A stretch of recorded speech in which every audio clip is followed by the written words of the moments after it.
Écoutez, cette annonce, évidemment, je ne commenterai pas le fond parce que nous avons déjà des cadres où les discussions se font. Mais cette annonce a pour seul effet de démontrer que c'est le père qui a envahi, qui a attaqué. Le père a reçu de pression. Et les pères chargent le fils de faire ou d'anticiper sur ce qui va arriver. Les M23, le fils a toujours dit qu'il n'était pas concerné par le processus de Washington. Et comment ça se fait qu'un matin ou un soir, on s'est dit, partant de la médiation américaine. Il est évident ici que c'est une fuite en avant du Rwanda qui veut faire semblant ou faire du maquillage pour nous distraire. Il est évident que ce qui est arrivé à Uvira ne devrait jamais arriver, que ce soit en référence au processus de Doha ou au tout frais processus de Washington.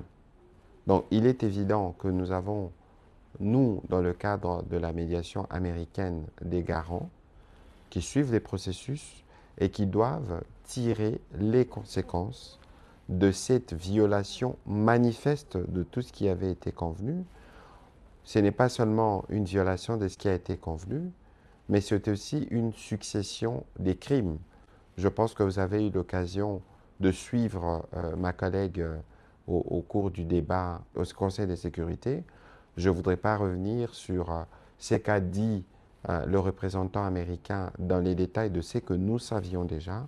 Il est établi donc désormais que pour tout le monde, vraiment comme né sur le visage, que c'est le Rwanda et l'armée rwandaise qui opèrent.